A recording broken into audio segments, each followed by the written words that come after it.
Hey guys, Sneaky Snake here, Brothers in Arms, World of Warships, and today's video we're going to take a look at our 65th installment in our community replay series, and this one sees Saidanyan from the Shot clan playing in the YueYang, the tier 10 Pan-Asian destroyer. He's playing by himself, and this is some domination on the map Haven. So if you'd like to send a replay in to BIA, please send it to BIAworldofwarships, all lowercase, @gmail.com. Please include the replay file, post-battle screenshots, a brief description of the battle, and then if you'd like myself or Spider to do the commentary, you can certainly request for that as well. So this replay that you're going to see here with the YueYang, or as I like to call it, the yo-yo, is going to be a fantastic performance. And this replay is honestly one of the best community replays that any of you guys out there have submitted to us. And it's just going to be a masterclass in how to use the torpedoes, in how to position yourself properly to get the most out of your torpedoes. And it's also going to be a game where it's going to come down to the final seconds, and that's what I really like about ships. When you get into one of those 20-minute games that goes right down to the wire, you will get the hearts pumping, you will get the adrenaline flowing, and it really is good gameplay. And Saidanyan here is going to do everything that he can, everything in his power to help his team to victory. Obviously, in hindsight, you can point out a mistake here and a mistake there, but for the most part, this replay that he's going to have is going to be scot-free, and is just going to be a wonderful example of how these Pan-Asian destroyers can still be very, very beneficial to the team. So, obviously, Haven is a shorter-ranged map. A lot of the combat focuses around the B and the C cap, which is pretty close quarters. And taking any Pan-Asian destroyer into an objective is a somewhat risky proposition. And of course, the reason behind it is that other DD's torps can hit you, but you are not able to hit them. I'm sure plenty of you watching this video are already aware, but these Pan-Asian DD torps are unable to touch destroyers, so you do have to be careful. However, the YueYang does have a very potent set of guns on its hull. You can see there's 2 turrets at the front, 1 at the rear. You get a total of 6 guns, and you have the same base reload that the Gearing has, the American Tier 10 DD, and that is at 3 seconds before modifiers are added. Now, you can also see here with his build, he does have RPF, and to be honest with you, it's not a bad idea. If you are a little bit afraid of taking torpedoes, and of course the ship doesn't have access to hydro, you do want to get a good idea of where enemy destroyers are going to be at, and to be able to at least angle yourself properly to any potential incoming torpedoes, and that's exactly what he's done. He's actually made a really nice play to push himself all the way into B to get into this position where this island that's to his right is able to block most of the shots that come his way. So that was actually a very nice spot of positioning right there by him, and he was able to get the assisted base capture with the help of his friendly Kagero. Now, one of the big things between the Gearing and the YueYang is the difference in the torpedoes, and it's only one parameter, and it is very slight, as he does take a few hits right there before he gets moving again, and it's the range of the torpedoes. Now, it's the same damage, 17,900, you get 10 torpedoes just like the Gearing. You have the same reload on the torpedoes as well, but the big difference is the range. 13.5 kilometers on the yo-yo, 16.5 kilometers on the Gearing. Now, you might be sitting there thinking to yourself, well, Sneaky, Gearing torpedoes, they're not really that much more useful with 3 kilometers extra range, right? And, in certain situations, that's true. 13.5 kilometers is still plenty of range to deal with. However, I'm sure anybody that's played a Gearing knows just how funny it can be sometimes when you manage to get a hit on somebody that you were not anticipating doing so. And, the yo-yo can still do the same thing. Again, 13.5 kilometers is plenty good of range. And you can see those torpedoes that are going into the smoke screen. As everybody knows, that's how you attract torpedoes. And 2 of them managed to land into an enemy vessel. I'm not 100% sure. It probably is the Kutuzov based off the last reported position, but I'm not 100% sure on that one. Now, of course, other things about the Pan-Asian DDs, specifically the yo-yo compared to the Gearing, the maneuverability is virtually the same. The concealment is actually a slight bit better on this ship. However, you don't have as many hit points to work with, and the reason being is because this is not actually a Gearing hull. This is an Allen M. Sumner-class destroyer at heart. Of course, after World War II, the American Navy decided to give away a lot of ships to other nations, and the Chinese at the time were the benefactors of such a thing, such a deal.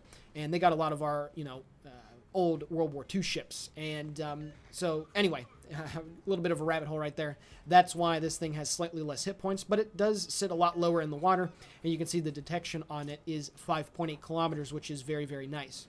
So anyway, getting back to the game itself. The score is 516 to 424. You can see that his team has captured Charlie and Bravo, which is very good.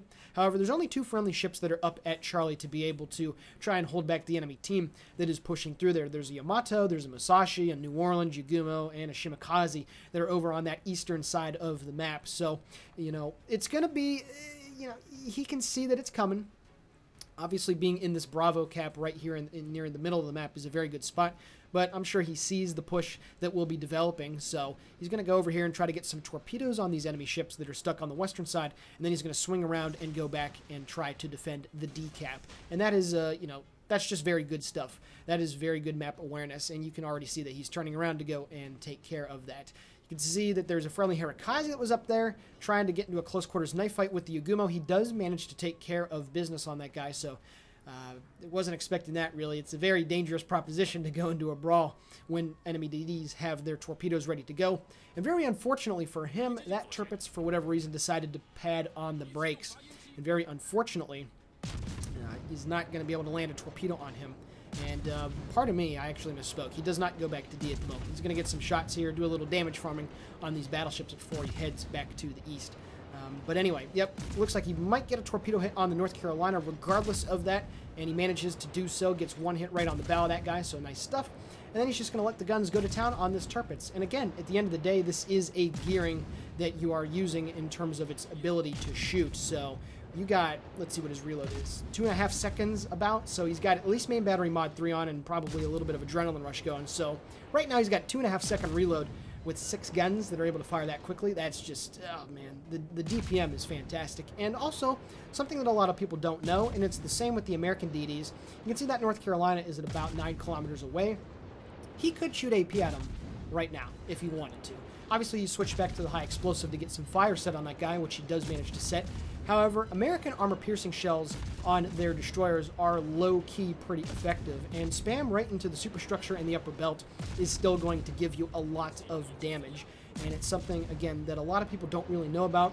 You can see there he managed to light a second fire on that guy as he cracks just over 70,000 points of damage, so very nice stuff right there. And that North Carolina is going to be going down here anytime shortly. However, you can see that the enemy team has now successfully pushed into Charlie. Unfortunately, his friendly Hirakazi that was up there did kick the bucket. And it also appears that that Shimmy, based off his last reported position at F9, is going to try and get on the D. So, as I misspoke earlier, now he realizes the threat that is coming into his base, coming onto his team's side of the map. So he is going to go over and try to see what he can do. You can see the RPF is pointing due north, or northeast, I should say, right off his bow at the New Orleans, and it looks like he's going to get some torpedoes here. Dropping down the channel. Yes, sirree, Bob. Very good stuff. I like the torpedo usage, and again, he's working on all these different angles to try and find the best way to be able to utilize the torpedoes. And even if you only manage to have one torpedo in your salvo hit, you still have to consider that that is a successful salvo, because most likely you're putting somebody on their repair, you're putting somebody on their damage con. And even though those torpedoes were, I'm guessing, aimed at the New Orleans, you can see the Yamato that is moving through the sea cap is going to run into the path of those metal fish. So that's why, having the range on these torpedoes is just so nice. It really does open up a dimension that something like a Z-52 or a Grozavoy could only dream of. So to put it, in a better example, if an enemy ship is about 12 kilometers away-ish, moving full speed towards you, you can afford to drop your torps in a Grozavoy or a Z-52, because by the time they catch to your torpedoes, those will have traveled about 10 kilometers and you can still get hits. With the Yo-Yo, you can drop torps on dudes that are about 16 kilometers away, and on a gearing, you can do so at about 19 and still have good results. As he does manage to land 2 torpedoes on the Yamato, who was not paying attention, and ate it. Now, of course, maybe he was actually paying attention to the torpedoes, and these Pan-Asian DD torps do have excellent detectability ratings. I'm not 100% sure what the Yo-Yo's is. I don't remember off the top of my head, so pardon me for that. But those torpedoes are nigh impossible to dodge if you don't have some sort of scouting beforehand or hydroacoustic or what have you to be able to detect them. So at this point, it's 731 to 490, and you're probably thinking, well, this game still looks pretty good. You can see that the enemy team is now basically trying to push here into the D cap. His team does have a very nice lead, however, and he's up to 110,000 points of damage, which is a very respectable amount. However, you can see that there's a full health Musashi getting ready to move into this location, and you can see that he is turning to starboard, but he's already got his torpedoes ready to go, and he's getting ready to launch some metal fish down at that guy. And you can also see when he does manage to pop off the torpedoes, he has a reload of, let's wait for it, 1 minute and 47 seconds, which is pretty decent DPM on torpedoes at tier 10. And again, it's just the flexibility of these things. I love them so much, and luckily for him, there's no friendly ship for the enemy team, for that Musashi I should say. There's no friendly ship of his to be able to spot these torpedoes. Obviously, you can see his scout plane is flying around and he might catch those, but not 100% sure on that.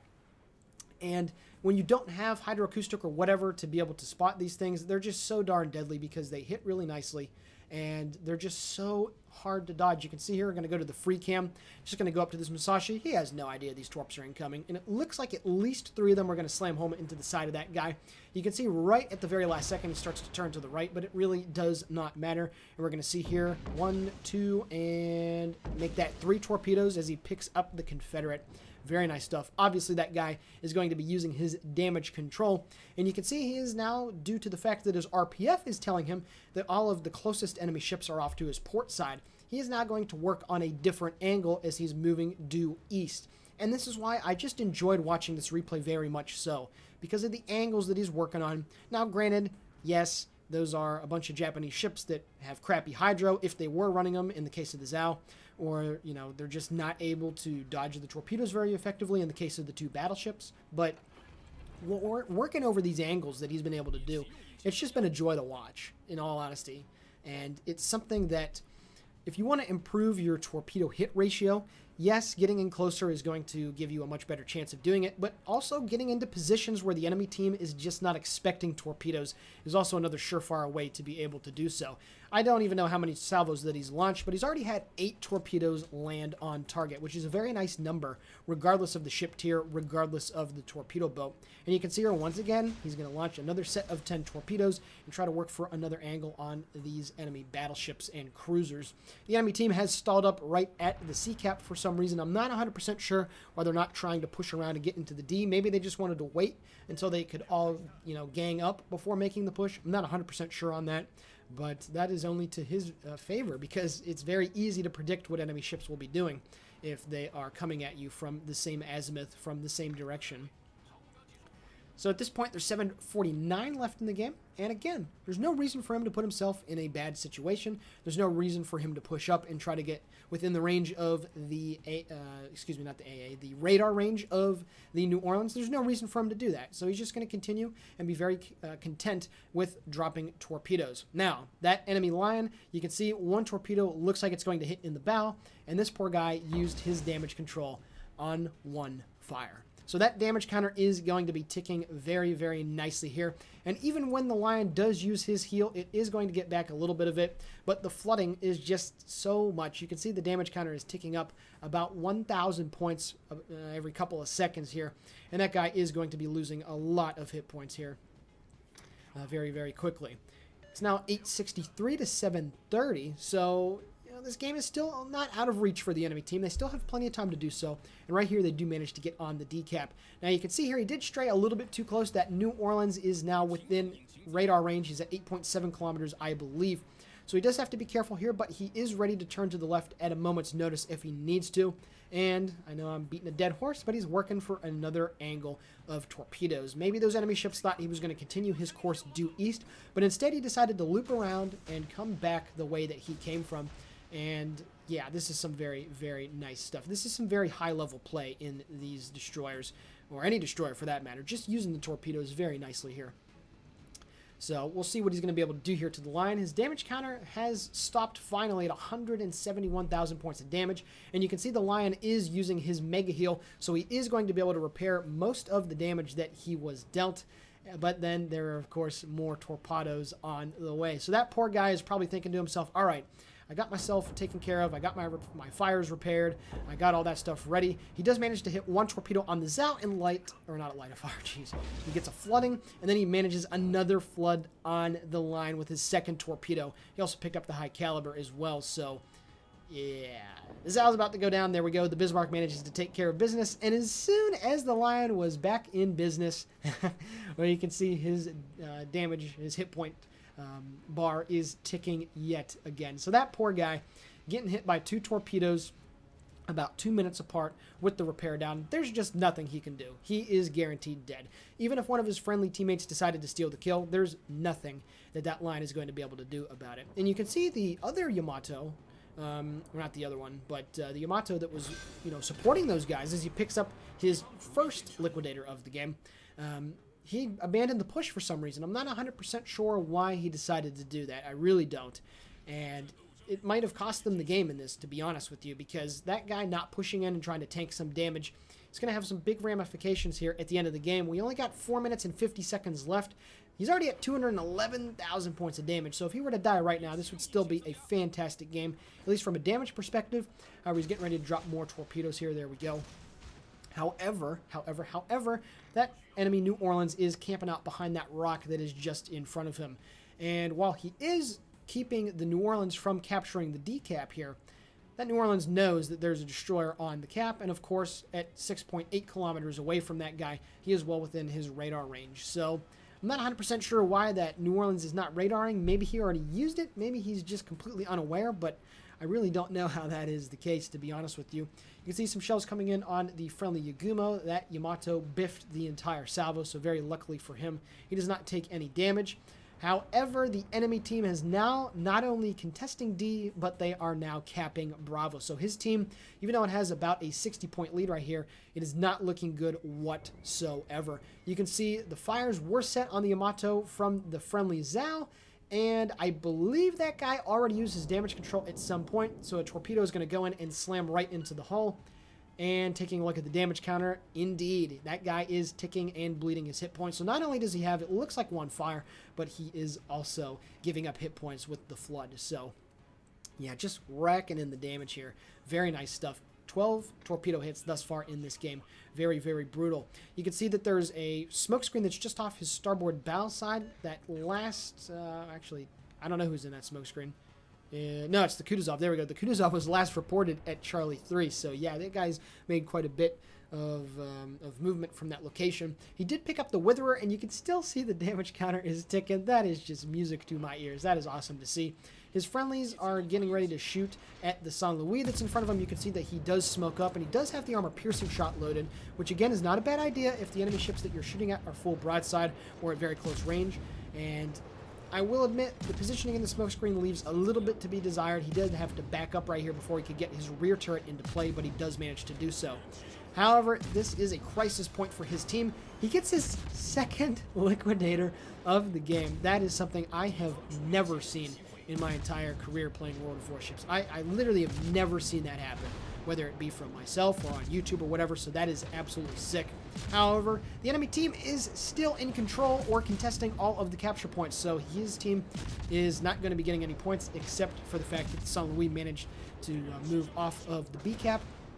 Will he be able to secure the kill on this guy? That is a good question. Shells falling in. Does not matter. His fire manages to take care of that Frenchie. So now he gives his team a little bit more breathing space. It's 937 to 888. However, the enemy team does finally get control of D. So if his team loses one ship, it is not going to be looking good. And at this point, he has 14,000 hit points. That New Orleans is on a bit low hit points himself, so he realizes he has to go back and engage this guy 1v1. Now, you might be thinking that this is a bad idea, but you have such a rate of fire, you have such more DPM over the New Orleans that you can get away with this. He's only on 14,000 hit points, but he is full broadside, so he's going to load the armor-piercing shot, but he does stay bow into this guy. Now, of course, American DDs are known for their maneuverability. I would have wiggled up just enough to get my rear turret into play before going back to bow on whenever he'd shoot at me, but I digress. He is still getting some very nice shots, and you can see the New Orleans did goof right there. The enemy team is at 992 points, but very fortunately for him, his friendly Bismarck managed to smack the Kutuzov, giving his team a little bit more breathing space. That New Orleans only has 4,900 hit points left. Now he decides to get his rear turret into play. That New Orleans is backing up, trying to stay bow into that guy to keep himself from getting too much damage, but all you got to do is aim up at the superstructure. He manages to light a fire on that guy. He's down, or or he's at 2,000 hit points right now. There we go. And unfortunately, he goes undetected. He strayed a little bit too far to the right, so he does have to turn back to try to get that guy spotted. However, the friendly Kagero that's in B is actually doing the spotting as he is coming around the end of the island. The New Orleans is at 950 hit points. He lights him on fire yet again. Needs to get the kill here. There's only 30 seconds left in the game. It's 952 to 982. He's on 300 hit points. He has been lit on fire twice, and he is taking a bit of damage, but he manages to take care of the New Orleans and swing the points favor back in his team. It's now 995 to 940, and with 15 seconds left, his team's victory is all but assured. He cannot afford to lose one more friendly. But the Kagero has a lot of hit points. The Otago is moving away from the Missouri, or the Musashi that's coming up on the western side of the map. And finally, his team gets the last tick that he needs. Any second now, there we go. And that ends a fantastic game here on Haven.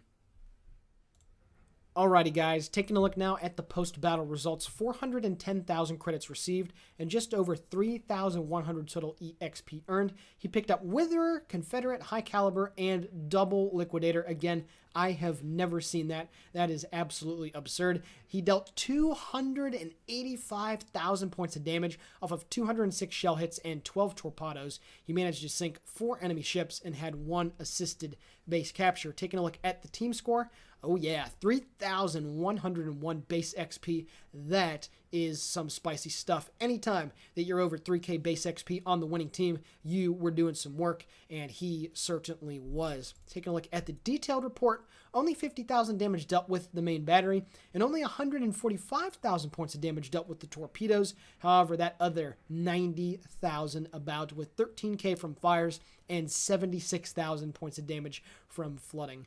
That is absolutely absurd. So thank you very much for sending in this replay. I really did enjoy watching it and commentating on it, as I'm sure you did playing it. So with that being said, this is the Sneaky Snake for Brothers in Arms World of Warships signing off. Please consider giving the video a like, commenting on it, or possibly subscribing to the channel. All of it is very much appreciated. And with that being said, have a great day.